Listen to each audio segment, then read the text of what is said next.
Hello, everyone. This webinar is specific to the panels that are reviewing either STEM or STEAM, youth entrepreneurship, or college trade school readiness, because the steps are the same for all of those categories.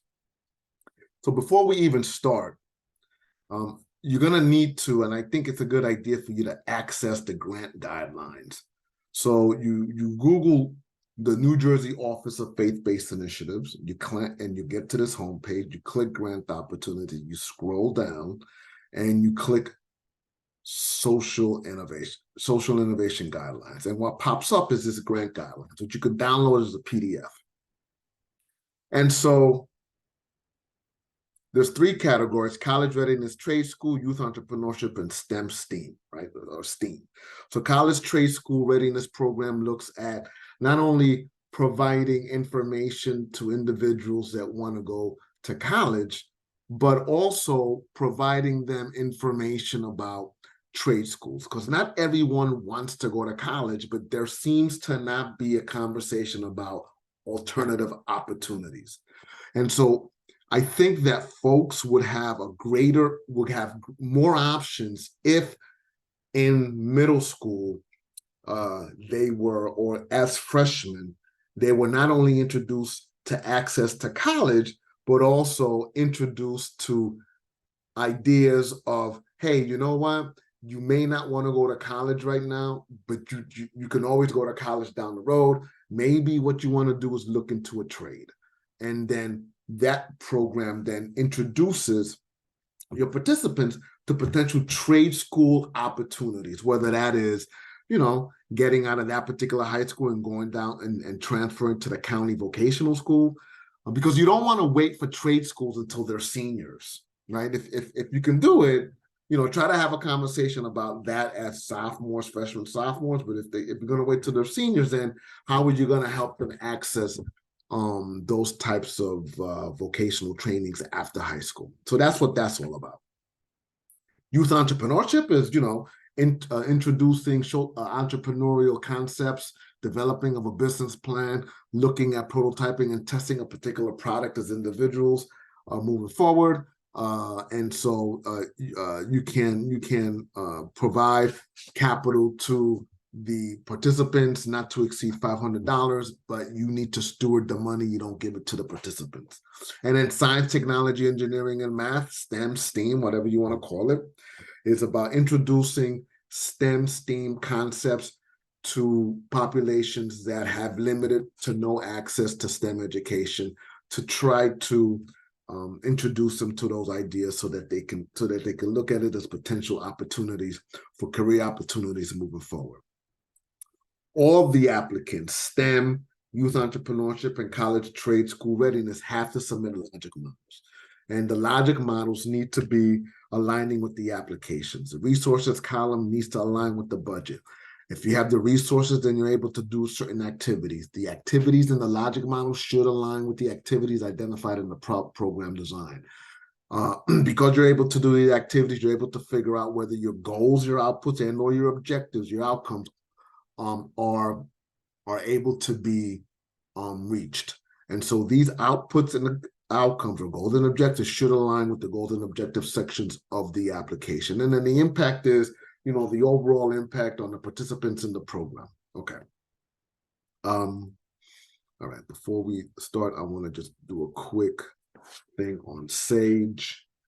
So most of you already know this, but I just want to go through it again. Forget about the Project Atlas thing on the top.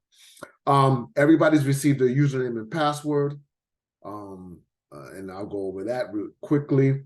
The Sage website is www.sage.nj.gov, www.sage.nj.gov. When you're accessing Sage, Sage stands for Systems Applying for Grants Electronically. When you're accessing Sage, access Sage using Safari or Microsoft Edge. Do not use Google Chrome. If you use Google Chrome, it does not interface well with Sage, and the information that you put in Sage while you're on Google Chrome, it looks like you're saving it. It looks like you're inputting information, but when we get it, it's blank. So please make sure not to use Google Chrome. Remember to always hit the save button in Sage. Sage doesn't have an automatic save feature. When in doubt, click save. Any questions, you can call me on my cell or text me, or you can email me. All right, so now we're going to go live into the Sage portal. Let me see where that's at. All right. So you access Sage, you put your username and password in there. And since all the applications under social innovation, STEAM, youth entrepreneurship, and college trade school readiness, the steps that I'm choosing for this webinar are the same exact steps you use for your applications that are assigned to you. So you log into Sage, you'll come into the My Task page, and you'll open up the drop-down box. And then these will be all the assigned applications to you, to your panel. And so what you want to do is you got to click on the first grant number, and the applications will open up. Now remember that all initial scores need to be inputted in Sage no later than May 18th. Prior to that, the panel needs to get together and identify a date that they want to meet for their deliberation in June. And remember, you can only deliberate between Monday to Friday, and the time slot that's available, the latest time slot that you can schedule a deliberation is 6 o'clock at night, because they're in blocks of 4, all right? 4 hours. So you access Sage, and you want to hover over Forms menu to begin to review the application, right? Just to read it. And so you're going to start from project summary, and you're going to go all the way down to probably appendices, right? Overall, but appendices. And so you can review the application one or two ways. You can actually click the link here and actually read each text box like it is here, and then scroll down and try to make notes. Or what you can do is you can hover over management tools. You can create full print version, which will give you a PDF version of the application. You'll go down to logic model, and you will upload, and you will click print version. Now remember, every application needs to upload 3 letters of support. I didn't see any here, but then you'll penalize them accordingly. So when you click print version, what happens is Sage is collecting the application and migrating into the PDF program, and so that it can give you the entire application as a PDF. So it takes maybe a minute for Sage to go through that process. There we go. These are done. These are stuff that I've already done. So you click full print version. Okay. There we go. And you can save this as a PDF, and then you can read it. It's a better read. And so everything that's on Sage will be here. It'll indicate the budget. It'll follow the statements of collaboration. So you want to read this when you start reviewing, when you start rating the application. And the grant guidelines, which are here, will give you the grant guidelines will follow the rating sheet. And so we don't need anyone to do any extracurricular research on the organization. The application will be read and rated on the merit of the application. We don't need you to, start holding focus groups with people about the important, how effective is the organization. Not that anybody's ever done that, but I don't want nobody going on that road. So you rate it on the application, and you see here, they need to upload 3 letters of support. And so in the rating sheet, you're gonna have to, did they upload 3 ratings of support? Did they upload their logic model? Does the logic model align with the budget, the program design, the goals and objectives, and the impact? All right. So you have the full print version, so you can read it at your leisure. You know where on our website, where the logic model is. And if you forgot what a logic model is, you can watch this quick webinar. I think it's like 8 or 9 minutes, and it's an introduction to logic modeling, and it uses this logic model that they all uploaded, right? So they have to upload this logic model. So you have the full print version. So you did the print version, and to get back to the application, you just click this number here, the grant number, the document number. It'll take you back to the application. Now, to put your scores in, you hover over Forms menu, you scroll all the way down to Rating Sheets. And the rating sheet pops up.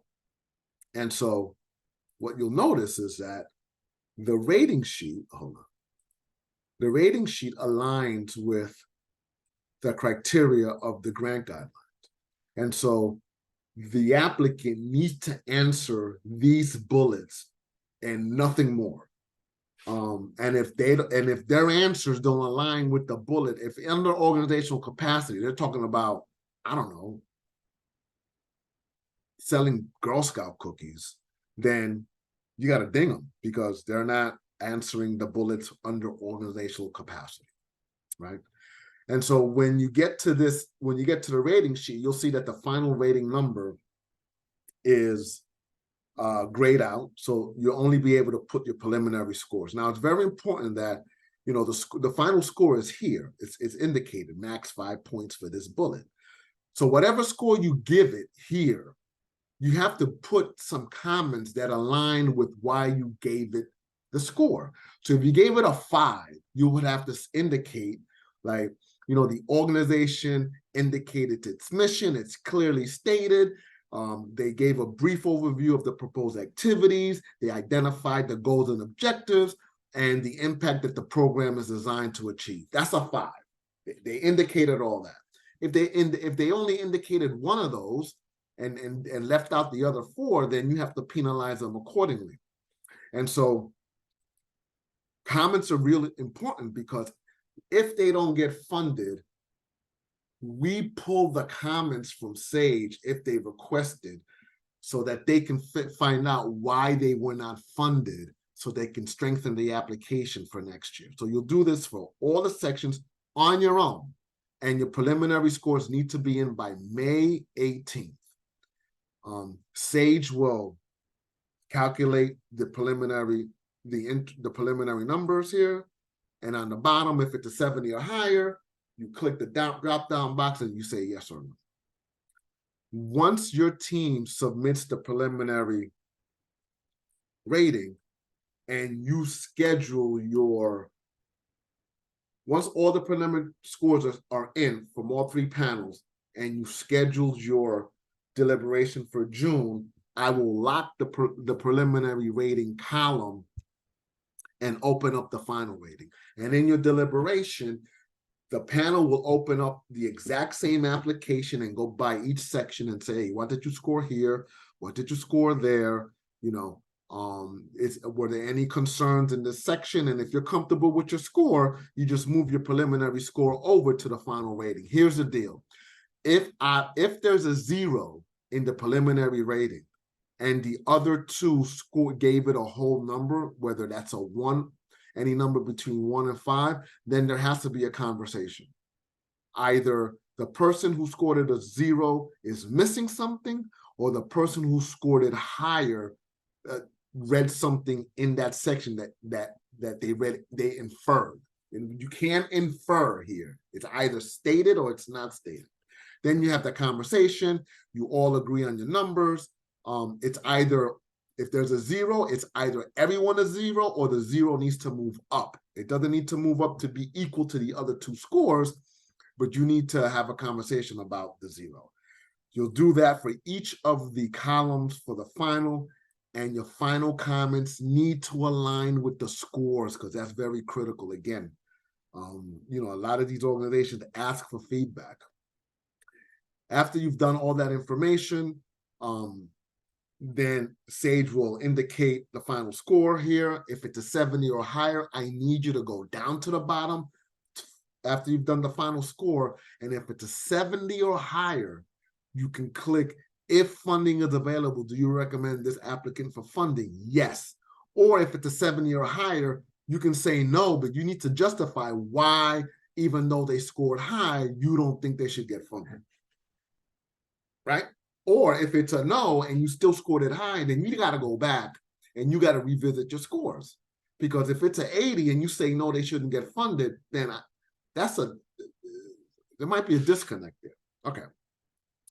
Once the final scores are done and implemented, and there's comments, there's sufficient comments, and you've done the bottom and you've clicked yes on the final score, then our next step at the office is to combine all the scores, preliminary and final scores, create the spreadsheet, put the numbers in, and in July, we want to release all the stipends simultaneously.